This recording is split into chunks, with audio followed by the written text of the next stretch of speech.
ഇപ്പോഴേ ഞാൻ തലക്കുനിച്ച് നിൽക്കാം. ദൈവജനം ആശീർവദിച്ചുകൊണ്ട് പ്രാർത്ഥിക്കട്ടെ.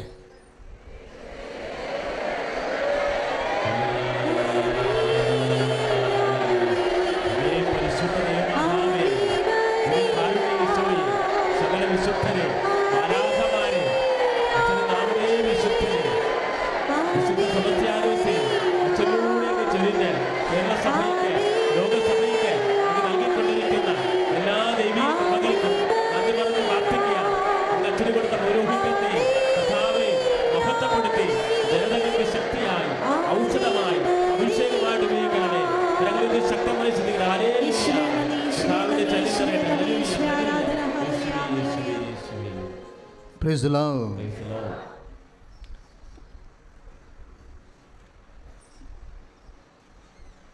എല്ലാവരുടെയും പ്രാർത്ഥന കിട്ടാൻ ഒരു ദിവസം കർത്താവ് ആരാധനയിൽ അമ്മ എൻ്റെ ഇടതുവശത്തും കർത്താവ് വലതുവശത്തും നിൽക്കുമ്പോൾ, ദൈവജനം മുന്നിൽ നിൽക്കുമ്പോൾ കിട്ടുന്ന ഒരു പ്രാർത്ഥന എന്ന് പറയുന്നത് ഏറ്റവും വലിയ സ്വർഗത്തിൻ്റെ ഒരു സമ്മാനം പോലെയാണ്.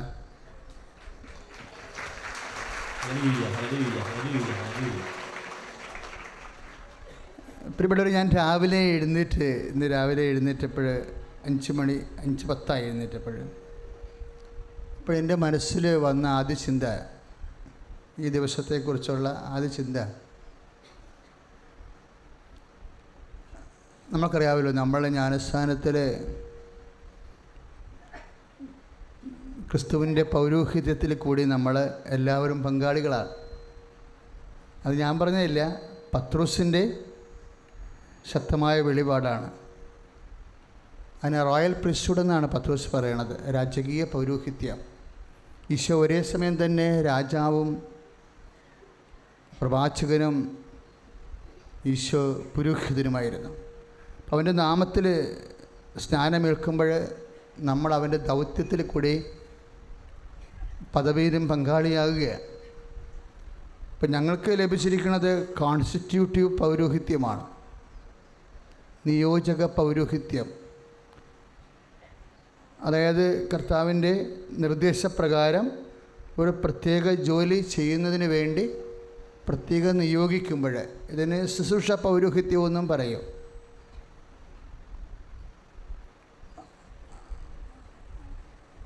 ആ ജോലി ചെയ്യുമ്പോൾ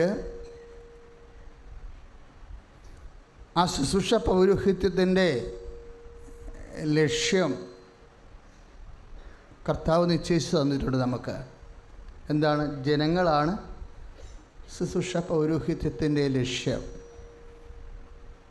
ജനങ്ങൾ മാത്രമല്ല, ഈ ഭൂമിയും പ്രകൃതിയും എല്ലാം ശുശ്രൂഷ പൗരോഹിത്യത്തിൻ്റെ ശുശ്രൂഷകളാൽ പരിചരിക്കപ്പെടേണ്ടതാണ് ദൈവത്തിന് വേണ്ടി.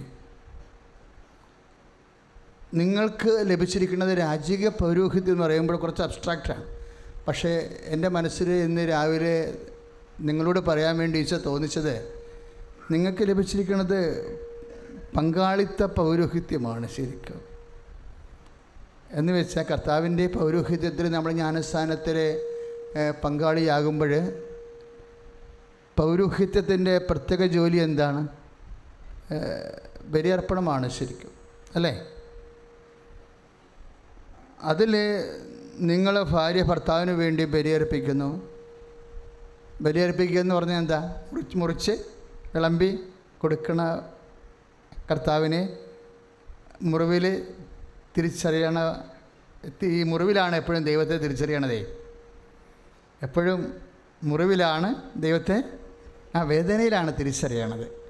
വിശ്വാസത്തിൻ്റെ ഒരു പ്രയോജനം എന്ന് പറയണത്, വേദനിക്കുമ്പോൾ ദൈവത്തെ തിരിച്ചറിയാൻ സാധിക്കുന്നതിൻ്റെ പുണ്യത്തിൻ്റെ പേരാണ് വിശ്വാസം.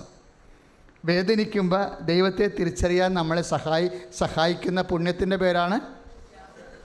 ഇപ്പോൾ ഒരു ശാന്തശേഷി സാക്ഷ്യം പറഞ്ഞിട്ടില്ലേ, പാലായിൽ നിന്നുള്ള, അവരെന്നാ പറഞ്ഞത്? എനിക്ക് നിൽക്കാൻ മേലായിരുന്നു, അല്ലേ? എനിക്കിരിക്കാനും പറ്റുന്നില്ല, നിൽക്കാനും പറ്റുന്നില്ല.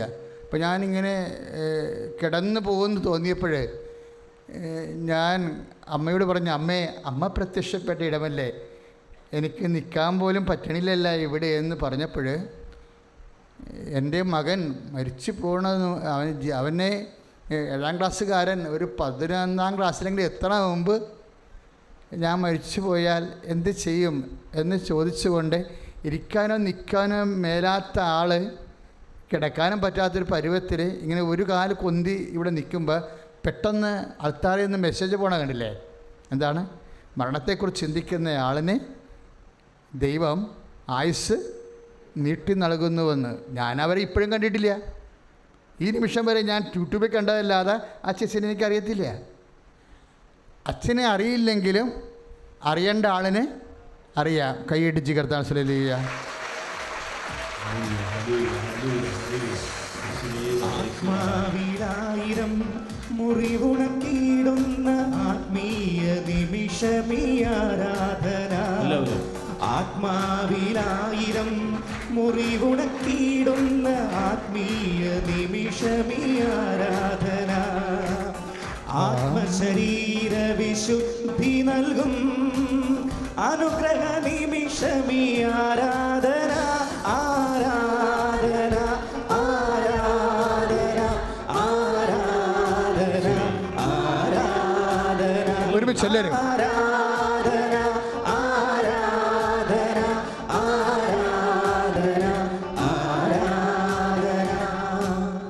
Price the Lord. അപ്പോൾ അല്പസമയം കഴിഞ്ഞപ്പോൾ ഒരു ശക്തി വന്നവരെ പിടിച്ച് എഴുന്നേൽപ്പിക്കുന്നു എന്ന് പറഞ്ഞില്ലേ അല്ലേ? അതായത് എപ്പോഴും നമ്മൾ ശ്രദ്ധിക്കേണ്ടത് അവരുടെ ആയുസ് അവർ നീട്ടിക്കൊടുത്തു. അവർ പറഞ്ഞില്ലേ എനിക്കിപ്പോൾ നല്ല മസിലൊക്കെ ഉണ്ടെന്നൊക്കെ പറഞ്ഞില്ലേ അല്ലേ? ഞാൻ ഇങ്ങനെയൊന്നും അല്ല, ഞാൻ ഉണങ്ങി ഒട്ടിയിരിക്കുകയായിരുന്നു രോഗം കാരണം. ഇപ്പോൾ എന്നെ കാണാൻ കൊള്ളാം, എനിക്ക് മസിലുണ്ട്, ശരീരം വന്നു എന്നൊക്കെ പറഞ്ഞില്ലേ? എല്ലാം പുനരുദ്ധരിച്ച് കൊടുക്കുക. പിടിച്ചെഴുന്നേൽപ്പിച്ച ആൾ വന്ന് എല്ലാം പുനരുദ്ധരിച്ച് കൊടുക്കുകയാണ്. സമയവും നീട്ടിക്കൊടുക്കും. സമയത്തിൻ്റെ മേലുള്ള അമ്മാധികാരം കൃപാസനത്തിലെ ഒരു ധ്യാന വിഷയമാണ്. സമയഘടികാരം ചാർത്തി 2004 ഡിസംബർ 7-ാം തീയതി അമ്മ പ്രത്യക്ഷപ്പെടുമ്പോൾ അതിൻ്റെ ഭാഗമായി വന്ന ഉടമ്പടി പ്രാർത്ഥനയിലൂടെയൊക്കെ നമുക്ക് കിട്ടുന്ന അനുഭവങ്ങൾ എന്താണ്?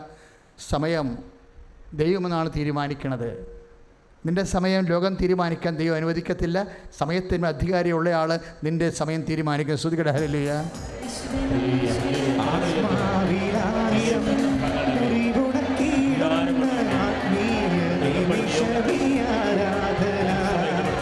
ആത്മാവിലായിരം മുറിവുണക്കിടുന്ന ആത്മീയ നിമിഷമീ ആരാധന.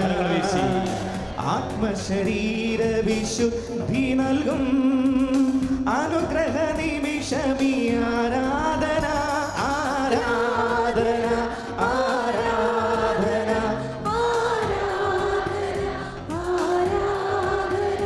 ആരാധന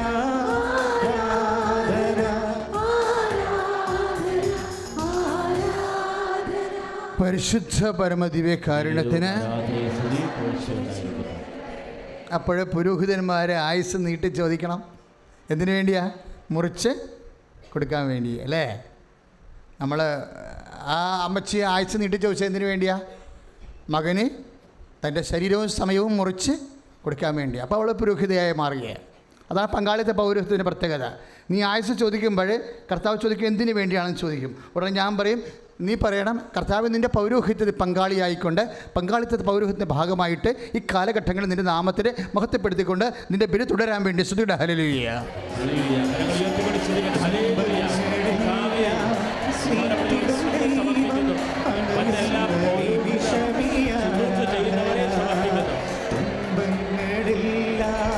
നീക്കിടും ദൈവം അണയുന്ന നിമിഷമീ ആരാധന.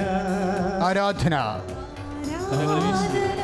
ആരാധന ആരാധന ആരാധന ആരാധന ആരാധന ആരാധന. പരിശുദ്ധ പരമദിവ്യകാരുണ്യത്തിന്. അപ്പോൾ ആ സഹനത്തിൻ്റെ ഒരു നിമിഷത്തിലാണ് അവൾക്ക് കർത്താവിനെ തിരിച്ചറിയാൻ കഴിഞ്ഞത്. എപ്പോഴും അതിനെ ഓർക്കണം. സഹന നിമിഷങ്ങൾ നമ്മൾ ദൈവത്തെ തിരിച്ചറിയണ സമയമാണ്. സന്ധ്യയായി ഞങ്ങളോടൊത്ത് വസിക്കാൻ പറഞ്ഞില്ലേ? കർത്താവ് പുനരുദ്ധാനം ചെയ്യുമ്പോഴും പുരോഹിതൻ തന്നെയാണ്. എമാവുസിലേക്ക് പോയ ശിഷ്യന്മാരെന്താ പറഞ്ഞത്? സന്ധ്യയായപ്പോൾ സന്ധ്യയാകുന്നു, ഞങ്ങളോടൊത്ത് താമസിക്കുക. പുരോഹിതൻ അവരോടൊത്ത് താമസിച്ചിട്ട് അവർ പൊക്കണങ്ങൾ തുറന്ന് അപ്പമെടുത്തപ്പോഴേ അത് കൈ വാങ്ങിച്ചിട്ട് അതിനെ മുറിക്കും പുരോഹിതൻ. അപ്പോൾ അവർ തിരിച്ചറിയും. മുറിക്കുമ്പോഴാണ് എപ്പോഴും തിരിച്ചറിയണത്. വേദനയുടെ നിമിഷങ്ങളിലാണ് നമ്മൾ പുനരുദ്ധാനം ചെയ്ത കർത്താവ് നമ്മുടെ കൂടെ വസിക്കണ തിരിച്ചറിയണത്. പുനരുദ്ധാനം ചെയ്ത കർത്താവിനെ വേദനയുടെ നിമിഷങ്ങൾ തിരിച്ചറിയിക്കുന്ന സംവിധാനത്തിൻ്റെ പേരാണ് പൗരോഹിത്യം. സ്തുതിക്കട്ടെ, ഹല്ലേലൂയ.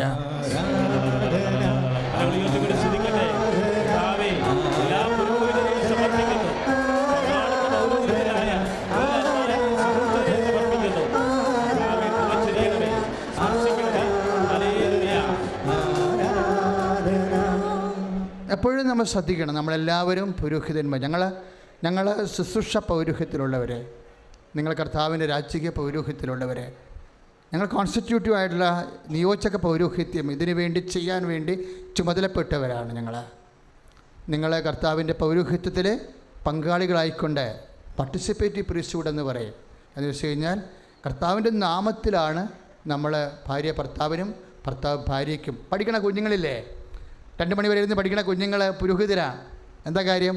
അവർ പഠിച്ച് കണ്ണൊക്കെ ഇങ്ങനെ കരിനീറമാകത്തില്ലേ? പഠിച്ച് കണ്ണിൻ്റെ പോളയൊക്കെ കരിനീല നിറമായി കറുപ്പായി പോവും. അപ്പോഴേ അമ്മ പറയും മഴ നീരുന്ന് ഉറങ്ങുന്നു പറയും. അപ്പോൾ അമ്മ പറയും, ഞാൻ പഠിച്ച് ജയിച്ചാലേ അമ്മ നമുക്ക് വീട് വെക്കാൻ പറ്റത്തുള്ളൂ. അമ്മയ്ക്ക് ഭാവിയിൽ മരുന്ന് മേടിക്കണമെങ്കിലും അപ്പനെ സംരക്ഷിക്കണമെങ്കിലും ഞാൻ പഠിക്കണം.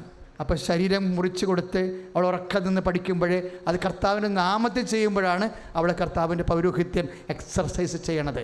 കർത്താവിൻ്റെ പൗരോഹിത്യത്തിൽ നമ്മൾ പങ്കാളികളാകണത് അപ്പോഴാണ്. പ്രാർത്ഥിക്കുക, കർത്താവേ എവിടെയെല്ലാം സഭയ്ക്ക് വേണ്ടി, സമൂഹത്തിന് വേണ്ടി, കുടുംബത്തിന് വേണ്ടി ഞാൻ എന്നെ തന്നെ മുറിച്ച് കൊടുക്കുമ്പോഴെല്ലാം അത് നിൻ്റെ നാമത്തിൽ ചെയ്യാൻ, നിൻ്റെ പൗരോഹിത്യത്തിൽ ഞാൻ പങ്കാളിയായിക്കൊണ്ട് പുനരുദ്ധാനത്തിലുള്ള നിൻ്റെ സാന്നിധ്യത്തെ വിശ്വാസത്താൽ ഏറ്റുപറഞ്ഞ് നിൻ്റെ സാന്നിധ്യത്തെ സമൂഹത്തിലെ കുടുംബത്തിലെ സംരംഭമാക്കുന്ന പൗരോഹിത്യത്തിൽ എന്നെ പരിശുദ്ധാത്മാവിനാൽ അഭിഷേകം ചെയ്യണമേ. സ്തുതിയുടെ ഹല്ലേലൂയ.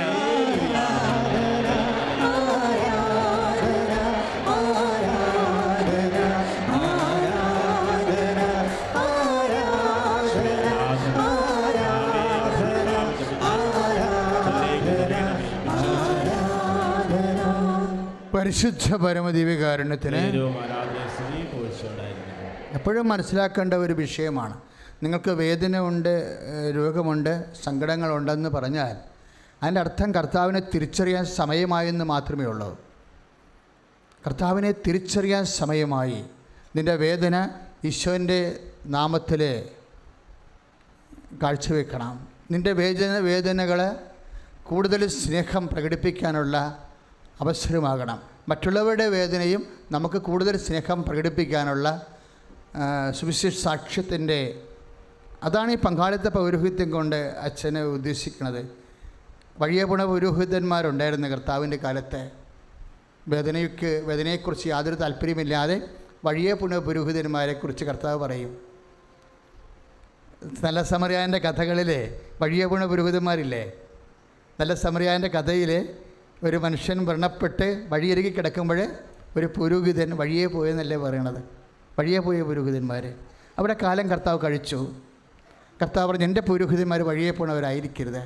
അത് ഭാര്യയായാലും ഭർത്താവായാലും നീ ശുശ്രൂഷ പൗരോഹിത്യത്തിലുള്ള വൈദികനായാലും വഴിയെ പോണവരായിരിക്കരുത്, വഴിയിൽ ഇറങ്ങണവരായിരിക്കണമെന്ന്. ഉടമ്പടി നിങ്ങളെ വഴിയിലിറക്കും. ഞാൻ ഉടമ്പടിയിലേക്ക് വരാൻ വേണ്ടിയാണ് ഇത്രയും സംസാരിച്ചത്. ഉടമ്പടിയുടെ ഉപവിപ്രവർത്തനങ്ങൾ നമ്മളെ വഴിയിലിറക്കും. അതെൻ്റെ കാര്യമല്ല എന്ന് പറഞ്ഞുകൊണ്ട് നമ്മളെ പോകാൻ അനുവദിക്കത്തില്ല. ഞാൻ ടൂക്കിയായിരുന്നു, നിങ്ങൾ എന്നെ സന്ദർശിച്ചു എന്ന് പറഞ്ഞാൽ എന്താ? രോഗിയെ പരിചരിക്കണതാണത്. ഉടമ്പടി അവൻ പറയണ പോലെ നമ്മൾ ചെയ്യുമ്പോഴും നമ്മൾ പുരോഹിതരായി മാറുകയാണ് ചെയ്യണത്.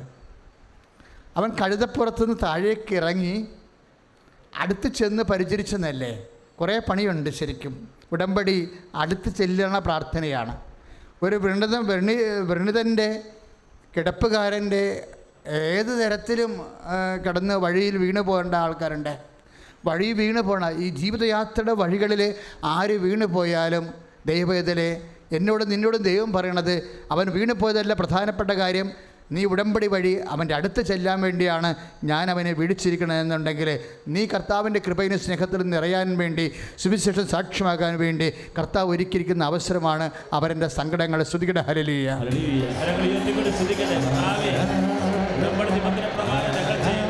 ഓരോ കാരുണ്യ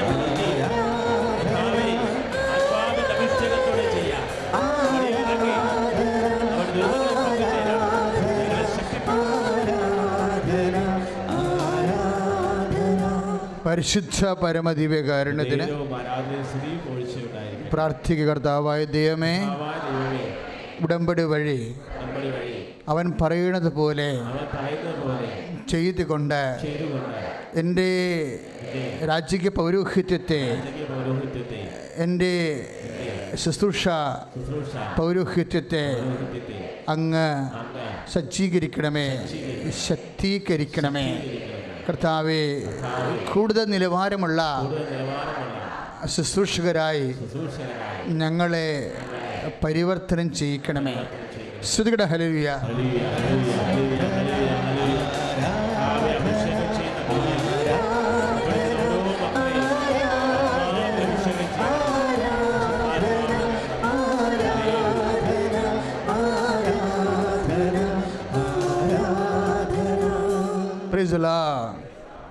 ആ സത്രം സൂക്ഷിപ്പുകാരനോട് സമരക്കാരൻ എന്നാ പറയണത്? ഇവൻ്റെ കാര്യം പരിഗണിച്ച് കൊള്ളണം. ആ വാക്കെല്ലാം ഭയങ്കര ഈശോൻ്റെ വായിൽ നിന്ന് എന്നെ വാക്കല്ലേ, തങ്കമായിരിക്കും. ഇവൻ്റെ കാര്യം പരിഗണിച്ച് കൊള്ളണം. ഉടമ്പടി എടുക്കുമ്പോഴേ നമ്മൾ മാതാവിനോട് എൻ്റെ മധ്യസ്ഥതയിൽ ഈശോനോട് പറഞ്ഞതെന്താ? വീണ് കിടക്കണവൻ്റെ കാര്യം ആരായാലും ഞാനത് പരിഗണിച്ച് കൊള്ളാമെന്നാണ് പറയണത്, അല്ലേ? 10:33 എന്താ പറയണത്? സത്തത്തിൽ അവനെ കൊണ്ട് ആക്കിയിട്ട് എന്നാ സത്തസൂക്ഷിപ്പുകാരനോട് പറയണത് സമരക്കാരൻ? ഇവൻ്റെ കാര്യം പരിഗണിച്ച് കൊള്ളണം. ഞാൻ നഗ്നനായിരുന്നു, നിങ്ങൾ എന്നെ ഉടുപ്പിച്ചു. എനിക്ക് വിശന്നു, നിങ്ങൾ എനിക്ക് ഭക്ഷണം തന്നു.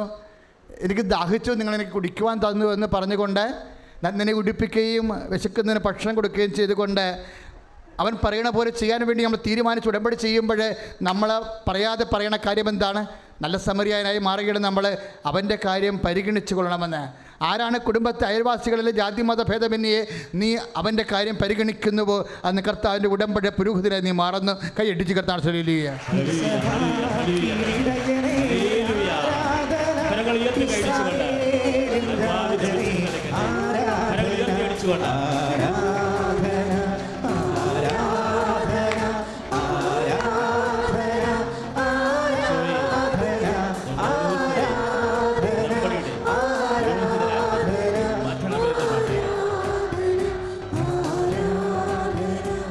കർത്താവ് എങ്ങനെയാണ് പുരോഹിതനായത്?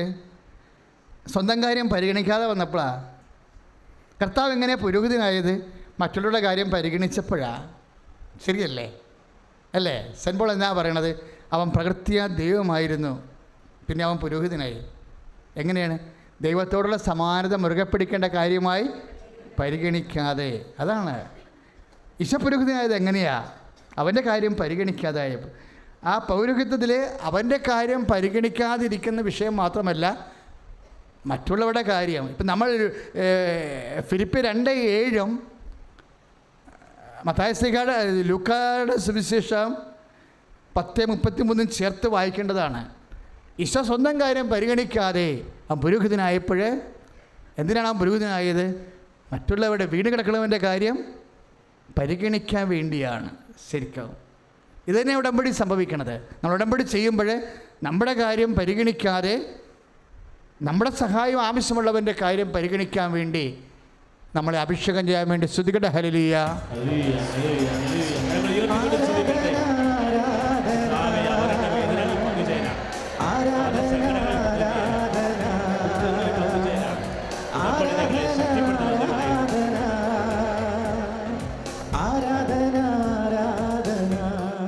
പരിശുദ്ധ പരമദിവ്യകാരുണ്യത്തിന്.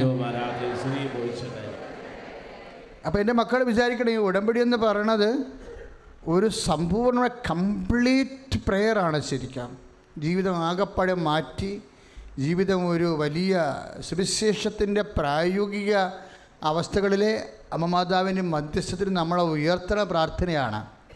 അതുകൊണ്ടാണ് ഞങ്ങൾ വളരെ കർക്കശമായി നിങ്ങളോട് പെരുമാറുന്നത്. പല ധ്യാന കേന്ദ്രങ്ങളെക്കാളും ഇവിടെ എപ്പോഴും എന്തെങ്കിലുമൊക്കെ ഇഷ്യൂസ് ഉണ്ടായിക്കൊണ്ടിരിക്കും. കൗൺസിലേഴ്സ് പ്രത്യേകിച്ച് മറ്റ് ധ്യാന കേന്ദ്രങ്ങളെല്ലാം വളരെ സൗമ്യതയോടെയാണ് ഞങ്ങളോട് പെരുമാറുന്നത്. ഞങ്ങൾ സൗമ്യരല്ല അത്ര. എന്താ കാര്യം? ഞങ്ങളുടെ ഉദ്ദേശം എന്താ? നിങ്ങൾ ഉടമ്പടി കൃത്യമായി പാലിച്ചിട്ടുണ്ടോ, അതോ ഉടായ്പാണോ, പറ്റിക്കാൻ വേണ്ടിയാണോ ഉടമ്പടി എടുത്തിരിക്കുന്നത്? ഉടമ്പടി വഴി നിങ്ങൾ വളർന്നോ? 32 പേരെയല്ലേ സ്റ്റാഫിന് വെച്ചിരിക്കുന്നത്. എന്തിനാണ്? നിങ്ങളുടെ വളർച്ച വിലയിരുത്താൻ വേണ്ടിയാണ്. ഉടമ്പടി ഒരു ദൈവത്തിൻ്റെ സ്വപ്നം പോലെയാണ് ബൈബിളിലുള്ളത്. ആ സ്വപ്നത്തിനൊത്തം നമ്മൾ വളർന്നു ഓരോ ഘട്ടവും നമ്മൾ ശ്രദ്ധിക്കും. പരിശുദ്ധ പ്രവർത്തനത്തിൽ വളർന്നു, സുവിശേഷ സാക്ഷ്യത്തിൽ വളർന്നു, കുടുംബ പ്രാർത്ഥനയിൽ വളർന്നു, ഇടവകയിലുള്ള പ്രതിബദ്ധതയിൽ വളർന്നു, സഭയിലുള്ള സുവിശേഷ പ്രവർത്തനങ്ങളിൽ വളർന്നു. ഇങ്ങനെ ദൈവപൈത വളർന്നു എന്നാണ് നിങ്ങൾ നോക്കണത്. എന്താ? നിങ്ങളുടെ കാര്യം നടന്നു എന്നാണ് നോക്കണത്. കാര്യം നിങ്ങൾ ഇപ്പം അറിയാമല്ലോ, 6 കാര്യത്തിന് ഏതാണ്ട് 16 കാര്യം വരെ എണ്ണി സാക്ഷ്യം പറയുന്നവരുടെ സാക്ഷ്യങ്ങളാണ് യൂട്യൂബിൽ കിടക്കുന്നത്. അതൊരു നിസ്സാര കാര്യമാണ് ദൈവത്തിന്. അപ്പോൾ ദൈവത്തിന് സീരിയസ് ആയിട്ടുള്ള കാര്യം എന്താണ്? ഉടമ്പടി നിബന്ധന പ്രകാരം നിയോഗത്തെക്കുറിച്ച് നമ്മൾ ചിന്തിക്കേണ്ട കാര്യമില്ല. ഉണ്ടോ? അത് ദൈവത്തിൻ്റെ വിഷയമാണ്. നമ്മൾ എഴുതിക്കുന്ന പ്രാർത്ഥന ആവശ്യം എന്താണ്? നിയോഗം. ഇപ്പോൾ ഒരു മോള് പറഞ്ഞില്ലേ, ഞാൻ ജർമ്മനിയിൽ യൂറോപ്പിൽ 4 രാജ്യങ്ങളിൽ പോയി ഒറ്റക്കായിരുന്നു എന്ന് പറഞ്ഞില്ലേ അവൾ ഒറ്റക്കായിരുന്നോ? ഇല്ല. അവളെങ്ങനെ ഒറ്റക്കാകും? ഉടമ്പടി എടുക്കുമ്പോഴെങ്ങനെ ഒറ്റക്കാകണത്? ഉടമ്പടിയുടെ ആദ്യത്തെ വാഗ്ദാനം എന്താണ്? I will come with you, ഞാൻ നിൻ്റെ കൂടെ വരുമെന്ന്. കൂടെ വന്നില്ലേ? ഹല്ലേലൂയ.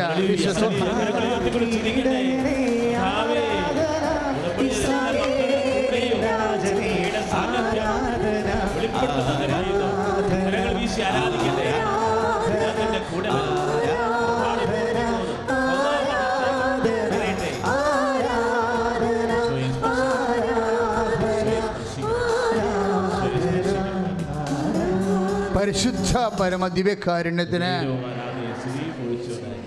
എപ്പോഴും ഉടമ്പടി എടുക്കുമ്പോൾ അതിൻ്റെ ദൈവത്തിൻ്റെ ഒന്നാമത്തെ വാഗ്ദാനങ്ങൾ ഒരു ഭാഗമാണ് I will come with you. നിനക്ക് പറ്റാത്ത കാര്യത്തിനല്ലേ ഞാൻ നിൻ്റെ കൂടെ വരുമെന്ന് പറയണത്, ഇല്ലേ? ജെറിക്കോ തടുക്കാൻ, ജെറിക്കോ പ്രാരാബ്ധമായിട്ട് വട്ടം നിൽക്കുകയാണ്. അത് ഇസ്രായേലിന് പറ്റാത്തപ്പോൾ, ജോർദാന് വറ്റിക്കാൻ പറ്റാത്തപ്പോൾ ദൈവം പറയുന്ന പോകുമ്പോഴാണ് ഞാൻ നിൻ്റെ കൂടെ വരുമെന്ന്. ഉടമ്പടിയിൽ അതിൻ്റെ അടയാളമായിട്ടാണ് കാശ്വരം തന്നിരിക്കുന്നത്. ഉടമ്പടി കാശ്വരം മിസ് ചെയ്യുമെന്ന് പറയാൻ കാര്യം എന്താണ്? ദൈവത്തിൻ്റെ വാഗ്ദാന പ്രകാരം നമ്മൾ ദൈവത്തിൻ്റെ സാന്നിധ്യം, നമ്മുടെ കൂടെയുള്ള ദൈവത്തിൻ്റെ സാന്നിധ്യം അനുസ്മരിപ്പിക്കുന്നതാണ് ആ ഉടമ്പടി കാശ്വരം. അത് കൈമാറ്റം ചെയ്യാൻ പാടില്ലാത്തതാണ്. ഇപ്പോൾ ക്രൈസ്തവ സഹോദരങ്ങൾക്ക് ആരോ ആ കാശ്വരം കൊടുത്തെന്ന് പറഞ്ഞില്ലേ? അവിടെ കാര്യം അപ്പം തന്നെ നടന്നു. പക്ഷേ അവർ തിരിച്ചു ചോദിച്ചപ്പോൾ ഇവിടെ വരാനാണ് പറഞ്ഞത്, അവരിവിടെ വന്നിട്ടുണ്ടാകുമെന്നൊക്കെ പറഞ്ഞില്ലേ? അപ്പോഴും നമ്മൾ ശ്രദ്ധിക്കേണ്ടത് ഇതെല്ലാം ദൈവസാന്നിധ്യത്തിൻ്റെ ബാഹ്യ അടയാളങ്ങൾ. നമ്മളിൽ ദൈവം വാഗ്ദാനം ചെയ്തിരിക്കുന്ന ഉടമ്പടി എടുക്കുമ്പോൾ നമ്മുടെ കൂടെ വരാമെന്ന് പറഞ്ഞിരിക്കുന്ന ദൈവത്തിൻ്റെ സാന്നിധ്യത്തിനെ നമ്മൾ അനുസ്മരിപ്പിക്കുന്നതാണ് ആ കാശ്വരൂപം എന്ന് പറയുന്നത്. അതുകൊണ്ടാണ് ഇപ്പോൾ അത് വീണ്ടും നഷ്ടപ്പെട്ടവർക്ക് ഇവിടുന്ന് തിരിച്ചു കൊടുക്കാൻ കാര്യം അതാണ്. ആ കാശ്വരൂപത്തിൻ്റെ ഒരു നയ പൈസ അവരും വാങ്ങിക്കാതെ തിരിച്ചു കൊടുക്കാൻ കാര്യം എന്താണത്? അത് നമുക്ക് വിലയിടാൻ പറ്റാത്തത് കൊണ്ടാണ്. ദൈവസാന്നിധ്യത്തിന് വിലയിടാൻ പറ്റുമോ? ഇല്ല. പക്ഷേ എൻ്റെ മക്കളെ ശ്രദ്ധിക്കണം, മക്കളത് ശ്രദ്ധിക്കണം. ശ്രദ്ധിക്കട്ടെ. ഹല്ലേലൂയ.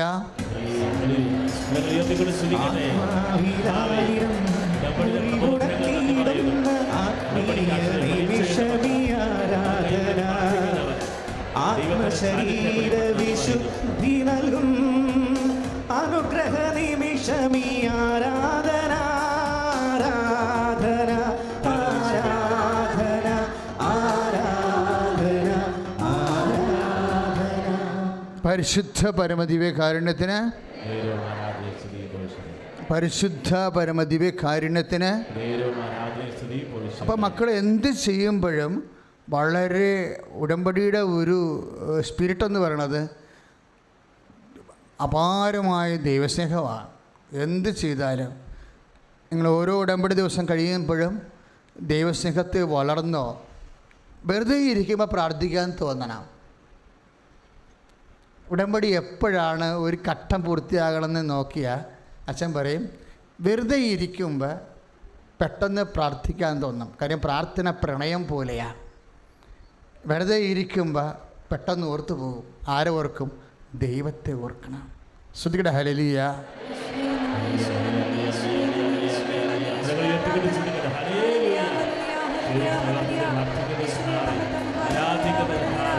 ശ്രുതികടേ ഉടമ്പടി ഘട്ടം പൂർത്തീകരിച്ചിട്ടുള്ളവർ, അടുത്ത ഘട്ടത്തിലേക്ക് പ്രവേശിക്കുന്നവർ, അവരുടെ മനസ്സിലെ നിയോഗങ്ങൾ എല്ലാം സമർപ്പിച്ചിരിക്കുന്നു. സ്പർശിക്കണമേ. കരങ്ങളടിച്ചുകൊണ്ട് പാടാം. ഒരുമിച്ച് പാടുക. എന്നെ തേടി നീ വന്നു, നിൻ സ്നേഹം പകരാൻ കനിവിൻ കടലേ നിറയൂ എൻ കരളേ. ആരാധന കരങ്ങൾ വീശി ആരാധന ഞങ്ങളൊക്കെ ആരാധിക്കുക. ഞങ്ങളെ സ്പർശിക്കണം. ഞങ്ങളെ സൗഖ്യപ്പെടുത്തണം. ഭാരം ഏറ്റെടുക്കണം. ചേർത്ത് പിടിക്കണമേ. സംരക്ഷിക്കണം. പരിശുദ്ധ പരമദിവ്യകാരുണ്യത്തിന് അച്ഛനോട് ചേർന്ന് പ്രാർത്ഥിക്കർത്താവായ ദൈവമേ, വെറുതെ ഇരിക്കുമ്പോൾ ദൈവത്തെ പെട്ടെന്ന് ഓർക്കുവാനും തീക്ഷ്ണസ്നേഹത്തോടെ ദൈവത്തോട് സംഭാഷണം ചെയ്യുവാനും സംസർഗം ചെയ്യുവാനും ദൈവ സാന്നിധ്യത്തിൽ ജീവിത വിജയവും പുരോഗതിയും നേടുവാനും എന്നെ പ്രാർത്ഥനയാൽ ദൈവസ്നേഹത്താൽ അഭിഷേകം ചെയ്യണമേ. സ്തുതികട ഹല്ലേലൂയ.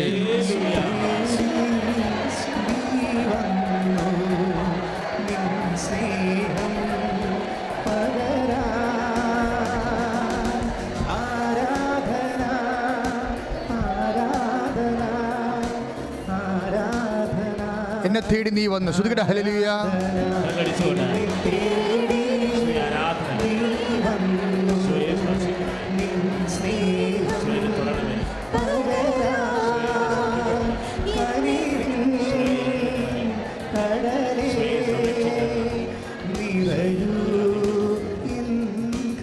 കനിവിൻ കടലെ ഒരുമിച്ച് പാടുക.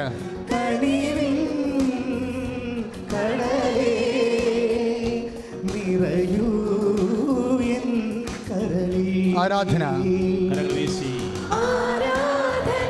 പരിശുദ്ധ പരമ കാരുണ്യ ഈശോയ്ക്ക് നേരവും ആരാധനയും സ്തുതിയും പുകഴ്ചയും ഉണ്ടായിരിക്കുന്നു. പരിശുദ്ധ പരമ കാരുണ്യം നേരവും ആരാധനയും സ്തുതിയും. സ്തുതികട ഹല്ലേലൂയ.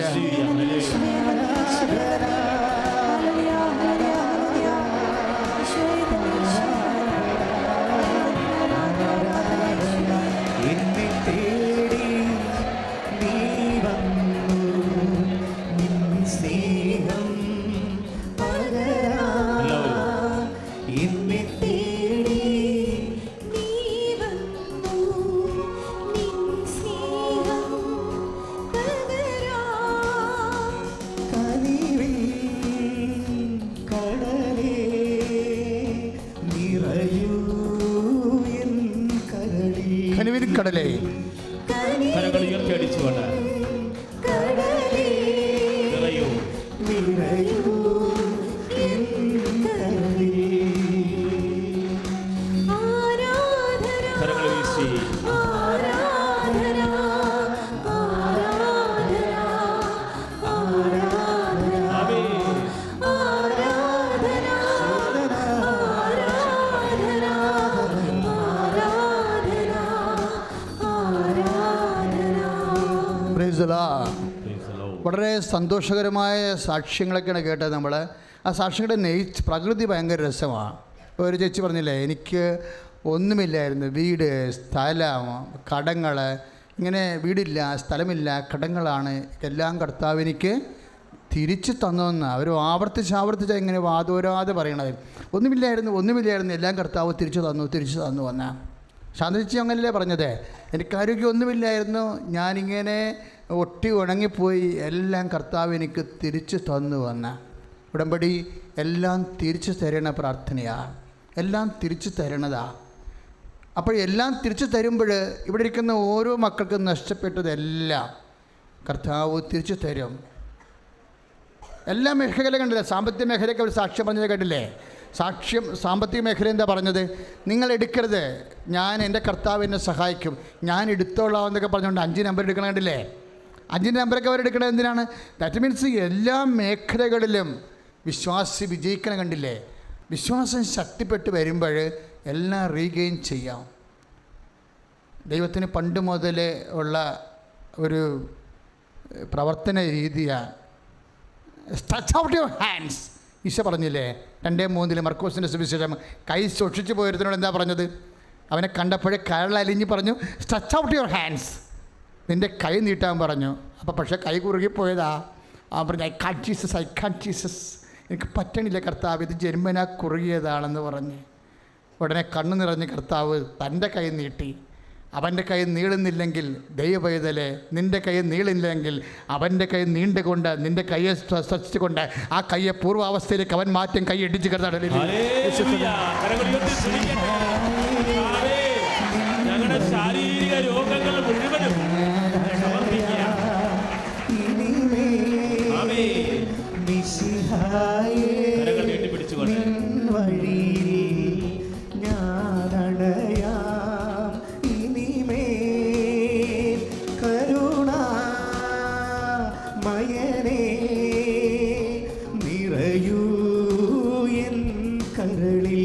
കരുണാമയനെ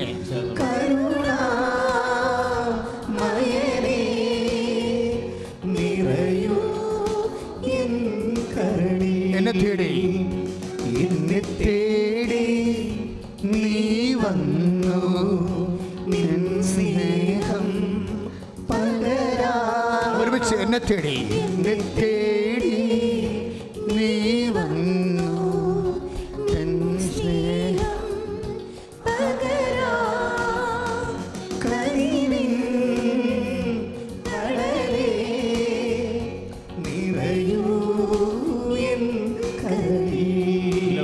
കനിവിൻ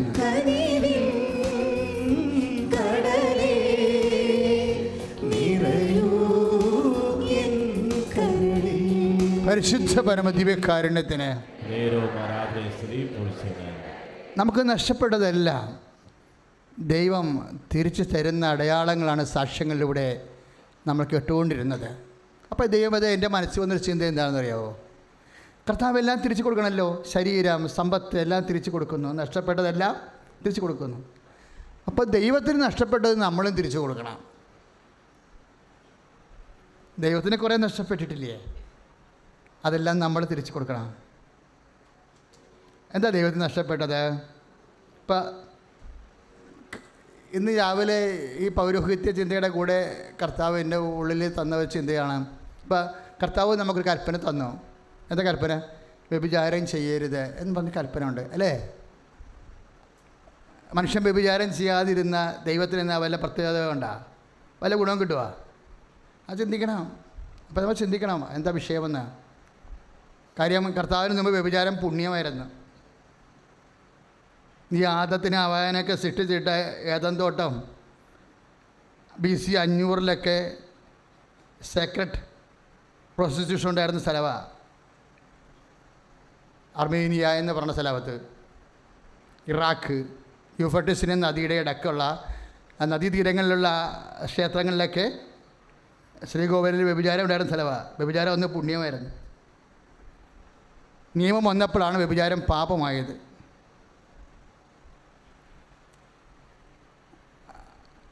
അപ്പോൾ വ്യഭിചാരം പാവമായി, വ്യഭിചാരം നമ്മൾ ചെയ്യണില്ലാത്തത് കൊണ്ട് ദൈവത്തിന് വല്ല ഗുണമുണ്ട്. അതുകൊണ്ട് എന്തുകൊണ്ടാണ് വ്യഭിചാരം പാപമായത്?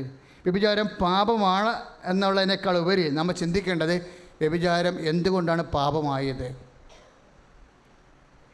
കണ്ണിന് പകരം കണ്ണ് എന്ന് മാസ്റ്റേഴ്സിനോട് പറയുമ്പോഴും കർത്താവ് പറഞ്ഞ് നിൻ്റെ ഒരു ചികട്ടത്തടിക്കണവന് മറ്റേ ചികട് കൂടി. എന്തുകൊണ്ടാണ് ആ നിയമവും കൽപ്പനയെല്ലാം തെറ്റിച്ചിട്ട് കർത്താവ് കരുണയുടെ കൽപ്പന കൊടുത്തതും ക്ഷമയുടെ കൽപ്പന കൊടുത്തതും? നമ്മൾ ക്ഷമിച്ചത് കൊണ്ട് ദൈവത്തിന് എന്നാ കിട്ടാനാ? വല്ലതും കിട്ടുമോ? മനുഷ്യൻ കൊല്ലാതിരുന്ന കൊണ്ട് ദൈവത്തിന് എന്നാ കിട്ടാനാ?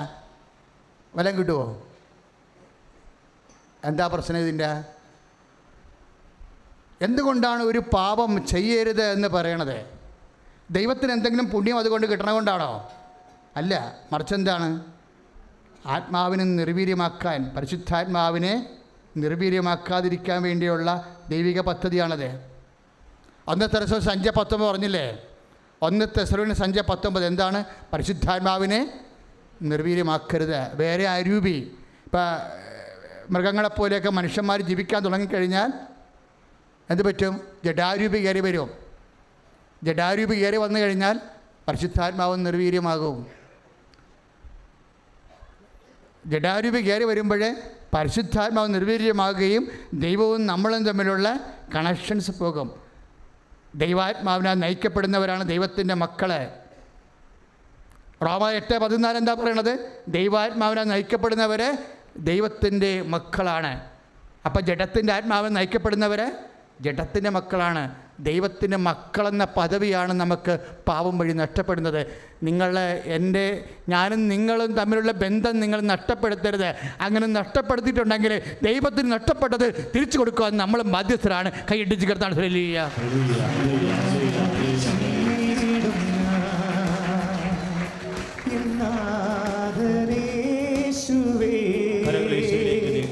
നീ മാത്രമൻ നാഥൻ, ദിവ്യകാരുണ്യമേ. വിശ്വാസത്തോടെ പാടാം. ആരാധന ആരാധന ആരാധന ആരാധന ആരാധന ആരാധന ആരാധന. ഉടമ്പടി നമുക്ക് നഷ്ടപ്പെട്ടത് ദൈവം നമുക്ക് തിരിച്ചു തരും. അപ്പോൾ നമ്മളെന്താ ചെയ്യേണ്ടത്? ദൈവത്തിന് നഷ്ടപ്പെട്ടത് നമ്മളും ദൈവത്തിന് തിരിച്ചു കൊടുക്കണം. പ്രാർത്ഥിച്ച്, കർത്താവേ, ദൈവ പൈതൽ എന്ന നിലയിൽ എൻ്റെ ജീവിതത്തിൽ നിന്ന് അങ്ങേക്ക് നഷ്ടപ്പെട്ടത് ഈ ഉടമ്പടിയിലൂടെ എല്ലാം തിരിച്ചു തരാൻ കർത്താവേ എന്നെ സഹായിക്കണമേ. നമ്മൾ ഉടമ്പടി പാപം ഉപേക്ഷിക്കുന്നത് എന്തുകൊണ്ടാണ്? ദൈവത്തിന് നഷ്ടപ്പെട്ടത് തിരിച്ചു കൊടുക്കാൻ വേണ്ടിയാണ്. അപ്പോഴാണ് നമുക്ക് നഷ്ടപ്പെട്ടത് ദൈവം തിരിച്ചു തരണത്. ഇപ്പോൾ ഒരു മുഹമ്മദ് സാക്ഷ്യം പറഞ്ഞില്ലേ, ഒരു കൊല്ലമായിട്ട് ലഹരി പദാർത്ഥങ്ങൾ ഉപയോഗിച്ചിട്ടില്ല എന്ന് പറഞ്ഞ് ലോകാരൂപിയെ അവൻ ഒഴിവാക്കിയിരിക്കുന്നു, പടിക്ക് പുറത്ത് നിർത്തിയിരിക്കുന്നു. പക്ഷേ ലോകാരൂപിയെയും ജഡാരൂപിയെയും പുറത്താക്കി നിൽക്കുമ്പോൾ തന്നെ ദൈവത്തിൻ്റെ ഉദ്ദേശം എന്താണ്? പരിശുദ്ധാത്മാവിൽ നമ്മളെ നിറയുകയും ചെയ്യണം. ഉടമ്പടി ഒരു കുടി നിർത്തൽ പരിപാടിയല്ല, മറിച്ച് എന്താണ്? ഉടമ്പടി ദൈവികമായ പദ്ധതി, ദൈവ പൈതലിനെക്കുറിച്ചുള്ള ദൈവവിഭാവനം ചെയ്ത ദൈവരാജ്യ പൈതലായി അതിൻ്റെ എല്ലാ പുണ്യങ്ങളോടും സൽപ്രവൃത്തികളും കൂടി അവനെ വളർത്തിയെടുക്കുകയാണ്. അപ്പോൾ ദൈവത്തിന് നമ്മൾ നഷ്ടപ്പെട്ടതെല്ലാം നമ്മൾ തിരിച്ചു കൊടുക്കാൻ വേണ്ടി തീരുമാനിച്ചുകൊണ്ടാണ് നമ്മൾ ഉടമ്പടി ചെയ്യണത്. ദൈവത്തിന് നഷ്ടപ്പെട്ട ദൈവമേ ഞാൻ തിരിച്ചു തരുമെന്ന്, എന്നെ അതിനെ സഹായിക്കണമെന്നാണ് നമ്മൾ അമ്മയോട് മധ്യസ്ഥം വഹിക്കുന്നത്. പ്രാർത്ഥിക്കുക. അമ്മേ, പരിശുദ്ധമ്മേ, ദൈവ പൈതൽ എന്ന നിലയിൽ എൻ്റെ ജീവിതത്തിലെ ദൈവത്തിന് നഷ്ടപ്പെട്ട എല്ലാ അവകാശങ്ങളും തിരിച്ചു കൊടുക്കുവാനും പുനരുദ്ധരിക്കുവാനുമുള്ള എൻ്റെ ഉടമ്പടി ശ്രമങ്ങളെ അമ്മയെ അഭിഷേകം ചെയ്യണമേ. എനിക്ക് വേണ്ടി മധ്യസ്ഥം വഹിക്കണമേ. സ്തുതിയുടെ ഹല്ലേലൂയ.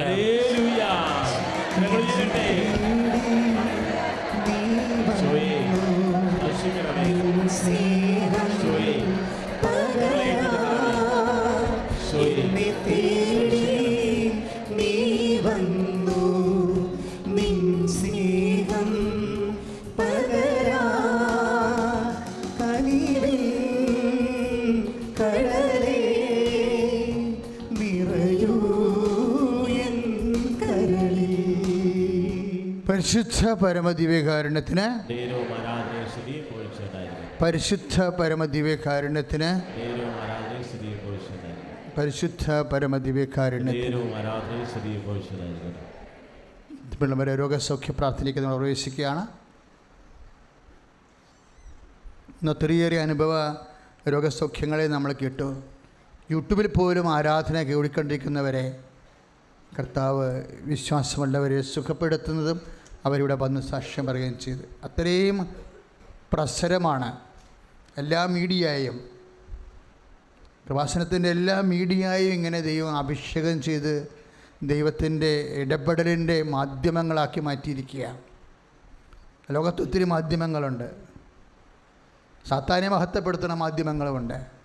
പ്രഭാഷണത്തിൻ്റെ എല്ലാ മാധ്യമങ്ങളെയും ദൈവരാജ്യം പുലരാൻ വേണ്ടി സുവിശേഷ പോരാളികളുടെ കൈക്കും കാലിനും കരുത്ത് കൊടുക്കാൻ വേണ്ടി അടയാളങ്ങളിലൂടെ വിശ്വാസത്തിൽ ശുശ്രൂഷ ചെയ്യുന്നവനെ കർത്താവ് തൻ്റെ സാന്നിധ്യം തിരിച്ചറിയിച്ചുകൊണ്ട് മീഡിയയെ ഉപയോഗിക്കുക.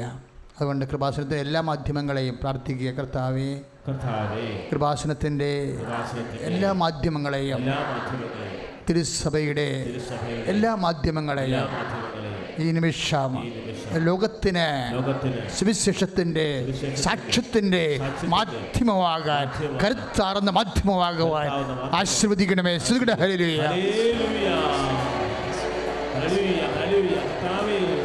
എല്ലാ മാധ്യമങ്ങളെയും സമർപ്പിച്ച് പ്രാർത്ഥിക്കുന്നു. നീ വന്നു സൗഖ്യമേകൂ, നീ വന്നു ജീവനേകൂ, ഞങ്ങളിൽ വാസമാക്കൂ. ചേർന്ന് പാടാം. നീ വന്നു ശാന്തിയേകൂ, നീ വന്നു സൗഖ്യമേകൂ, പാടുക. നീ വന്നു ജീവനേകൂ, ഞങ്ങളിൽ വാസമാക്കൂ. Praise the lord. മഹാസാക്ഷ്യങ്ങളാണ് നമ്മൾ കേട്ടുകൊണ്ടിരുന്നത്. ഇപ്പോഴും നിങ്ങൾക്ക് അതേ അനുഭവം നിങ്ങൾക്കും ലഭിക്കാനാണ് അമ്മ മാധ്യസ്ഥം വഹിക്കുന്നത്, ഈശോ ജ്വലിച്ചു നിൽക്കുന്നത്. ഈശോൻ്റെ നാമത്തിൽ അമ്മയുടെ മധ്യസ്ഥത്തിൽ മക്കൾ അടിവയറ്റിൽ കൈവെക്കുക. രോഗമുള്ളവരെ, അടിവയറ്റ് രോഗമുള്ളവർ അടിവയറ്റിൽ കൈവയ്ക്കേണ്ടതാണ്.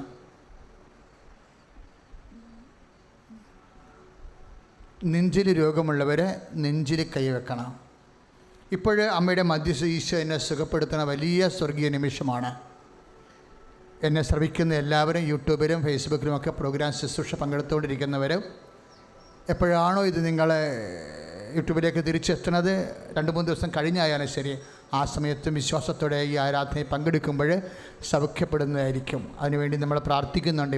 അവർക്ക് വേണ്ടി ആരെല്ലാം ശുശ്രൂഷയിൽ എന്നെല്ലാം പങ്കെടുക്കുന്നു അന്നെല്ലാം അവർക്കും കർത്താവിൻ്റെ കാരുണ്യം ലഭിക്കാൻ വേണ്ടി കർത്താവെ അടിവയറ്റി കൈവച്ച് പ്രാർത്ഥിക്കുന്ന മക്കൾ കർത്താവെ നിൻ്റെ തിരുമുറിവാർന്ന വലതുകരത്തിൻ്റെ ആശീർവാദം അവർക്ക് നൽകണമേ. പിസ്തുല രോഗങ്ങളെ കർത്താവെ സ്പർശിക്കണമേ. PCOD രോഗങ്ങളെ കർത്താവെ സ്പർശിക്കണമേ. കർത്താവെ PCOD രോഗങ്ങളെ കർത്താവ് സ്പർശിക്കണേ. കർത്താവെ കിഡ്നി കല്ലുകൾ കർത്താവ് സ്പർശിക്കണേ. കർത്താവെ ഈശോ സിസ്റ്റ് രോഗങ്ങൾ, ഗർഭാശയ സിസ്റ്റ് രോഗങ്ങൾ, അണ്ടാശയ സിസ്റ്റ് രോഗങ്ങളെ കർത്താവെ അങ്ങ് സ്പർശിക്കണമേ. കർത്താവെ മൂത്രാശയ രോഗങ്ങളെ സ്പർശിക്കണേ. കർത്താവെ യേശു ക്രിസ്തു ഉന്നതമായ നാമത്തിൽ സഭയുടെ അധികാരത്തിൽ അടിവയറ്റിലെ മുഴുവൻ രോഗങ്ങൾ, പ്രഷർ രോഗങ്ങൾ, പിസ്തുല രോഗങ്ങൾ, PCOD രോഗങ്ങൾ, അൾസർ രോഗങ്ങൾ, ഗർഭാശയ മൂത്രാശയ രോഗങ്ങൾ യേശുവിന്റെ നാമത്തിൽ സൗഖ്യമാകട്ടെ. ഹല്ലേലൂയ. കരങ്ങൾ ഉയർത്തിക്കൊണ്ട് സ്തുതിക്കട്ടെ. ഹല്ലേലൂയ. സൗഖ്യം നൽകി നന്ദി പറയുന്നു. നീ വന്നു സൗഖ്യമേകൂ, കരങ്ങൾ യേശുവിലേക്ക് നീട്ടി പാടാം.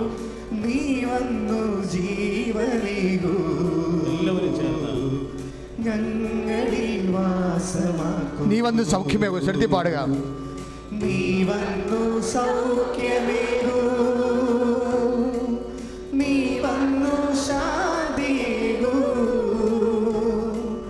നീ വന്നു ജീവനേകൂ, ഞങ്ങളിൽ വാസമാക്കൂ. മക്കളെ നെഞ്ചിൽ കൈവെക്കുക. രോഗമുള്ളവരെ വെക്കാം കേട്ടോ, രോഗമില്ലാത്തവർ വെക്കരുത്. അഥവാ രോഗമില്ലാത്തവർ വെച്ചാൽ നിങ്ങൾ ചെയ്യേണ്ടത്, നിങ്ങളോട് രോഗം പറഞ്ഞിട്ടുള്ളവരുണ്ട്, നെഞ്ചിൽ രോഗം ഉണ്ടെന്നുള്ളത് പറഞ്ഞിട്ടുള്ളവർക്ക്, അവർക്ക് വേണ്ടി നിങ്ങൾ കർത്താവിൻ്റെ നാമത്തിൽ നിങ്ങളുടെ നെഞ്ചിൽ കൈവെക്കാം. ഒരു കുഴപ്പമില്ല. അങ്ങനെ കുറേ സൗഖ്യങ്ങൾ നമുക്ക് കിട്ടി, ഈശോ കാണിച്ചു തന്നിട്ടുണ്ട്.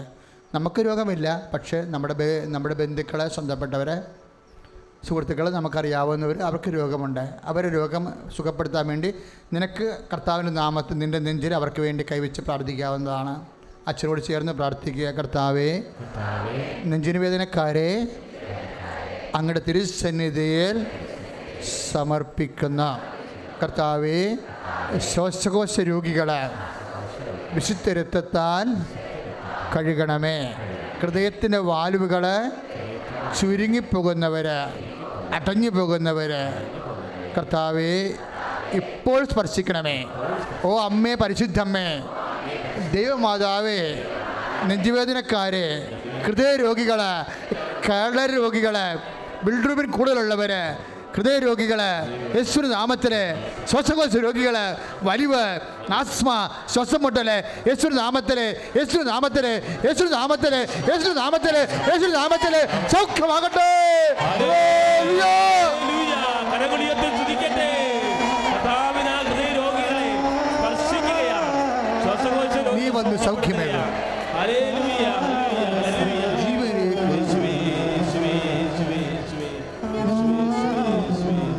നീ വന്ന് സൗഖ്യമേകൂ. കരങ്ങൾ നീട്ടി പാടാം. നീ വന്നു സൗഖ്യമേകൂ,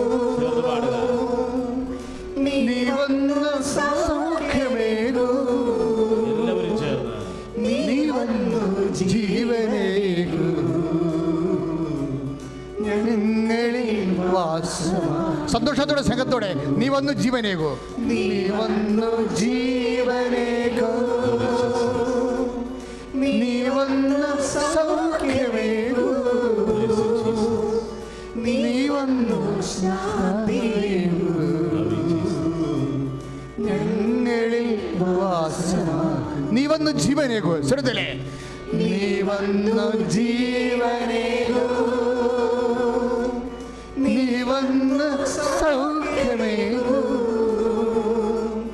നീ വന്നു ശാന്തിയേകൂ, ഞങ്ങളിൽ വാസമാ. ആരാധന, ആരാധന, കരങ്ങൾ വീശി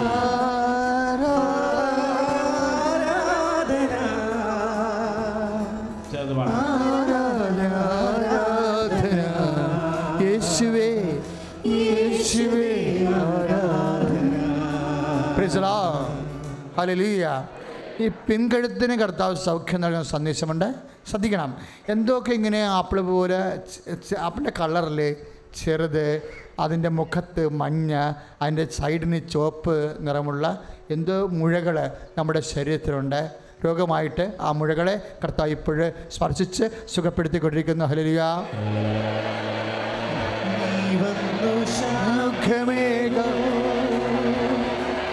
നീ വന്നു സൗഖ്യമേകൂ, നീ വന്നു ജീവനേകൂ, ഞങ്ങളിൽ വാസമാക്കൂ. ശരീരം മുഴുവൻ ഇങ്ങനെ തിണർപ്പ്, അതായത് ശരീരം മുഴുവൻ തിണർപ്പ്. അവസാനം ഇതിങ്ങനെ ഒരു തരം എന്താ പറയുക, പഴകോലയുടെ നിറം പോലെയുള്ള ഒരു ചാര പഴകിയ നിറമായിട്ട് ഇങ്ങനെ കുരുക്കൾ കൺവേർട്ടാകും, ചേഞ്ചാകും. അങ്ങനെ ശരീരത്തിൽ കുറേ കുരുക്കൾ ഇടയ്ക്ക് ഇങ്ങനെ പൊങ്ങി വന്ന് പഴുക്കും, പിന്നെ അത് സബ്സൈഡായിട്ട് പിന്നെയും പഴയതുപോലെയുള്ള പാടായിട്ട് മാറും. ഈ രോഗിയെ മുഖത്തുകൂടി ആ രോഗങ്ങൾ, കുരുക്കളുടെ പാടുകളുണ്ടായിരുന്നു. ആ രോഗിയെ കർത്താവ് സുഖപ്പെടുത്തിക്കൊണ്ടിരിക്കുന്നു. സ്തുതികൾ. ഹല്ലേലൂയ.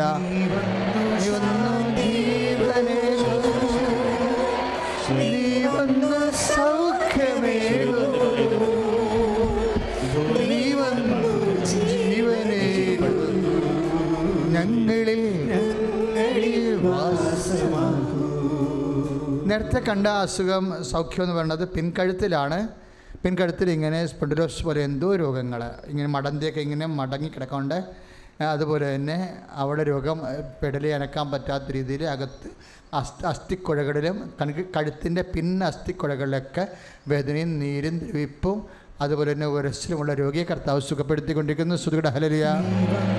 സൗഖ്യമേകോ നീ വന്നു, സൗഖ്യമേകോ നീ വന്നു, ജീവനേകൂ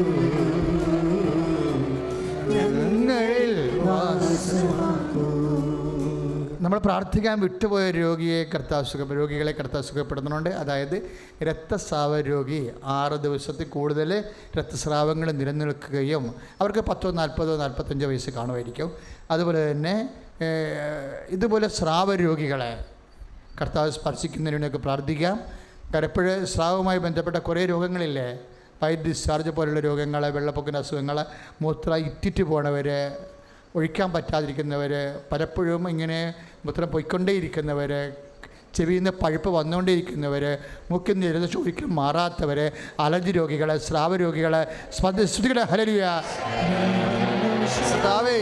സ്രാവരോഗികളെ സ്പർശിക്കണമേ, സ്രാവരോഗികളെ സ്പർശിക്കണമേ യേശുവിന്റെ നാമത്തില്, യേശുവിന്റെ നാമത്തില് സ്രാവരോഗങ്ങള് സൗഖ്യമാകട്ടെ. ഹല്ലേലൂയ.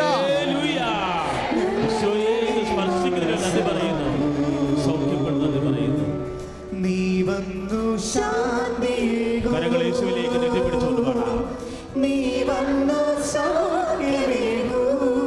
എല്ലാവരും ചേർന്ന് ദൈവസ്നേഹത്തോടെ നീ വന്നു ജീവനേകൂ. ഞങ്ങളെ സ്പർശിക്കുന്നത് ഞങ്ങളിൽ വാസമാക്കൂ. കിഡ്നി രോഗികൾ നടുവിന് കൈവെക്കുക. ക്രിയാറ്റിൻ കൂടുതലുള്ളവരെ നടുവിന് കൈവെക്കുക. തൈറോയ്ഡ് രോഗികൾ, ടോൺസിലൈറ്റ് രോഗികൾ, ശിരസിൻ്റെ രോഗികൾ, പലതരത്തിലുള്ള രോഗങ്ങളില്ലേ, ശിരസിന് ENT-ആയി വരുന്ന രോഗങ്ങൾ, തലച്ചോറ് ഞരമ്പിൻ്റെ കേടുകൾ, രക്തോട്ടമില്ലാത്ത ഞരമ്പുകൾ, മരവിപ്പുകൾ, അവരെല്ലാം അതാത് സ്ഥലങ്ങളിൽ കൈകൾ വെക്കേണ്ടതാണ്. കൈവെക്കുമ്പോൾ ഓർക്കേണ്ട പ്രാർത്ഥനയാണ്, അമ്മ മാതാവേ, മാതാവിൻ്റെ മധ്യസ്ഥതയിലാണ്, ഈശോൻ്റെ നാമത്തിലാണ് ഞാൻ ഈ കൈകളെ വെക്കണമെന്ന് പറയണം. എന്ന് പറഞ്ഞ അമ്മയുടെ മധ്യസ്ഥതയിൽ ഈശോയുടെ നാമത്തിൽ ഈ കൈകൾ ഞാൻ വെക്കുന്നു. എൻ്റെ വാതരോഗങ്ങൾ, പിസ്തുല രോഗങ്ങൾ, എൻ്റെ ശിരസിൻ്റെ രോഗങ്ങൾ, കഴുത്തിൻ്റെ രോഗങ്ങൾ, എൻ്റെ കിഡ്നി രോഗങ്ങൾ, അസ്ഥിക്കുറകളുടെ രോഗങ്ങൾ, പേശിമരവിപ്പ് രോഗങ്ങൾ, അലർജി രോഗങ്ങൾ, വെരിക്കോസ് രോഗങ്ങൾ യേശുനാമത്തിലെ സൗഖ്യമാകട്ടെ.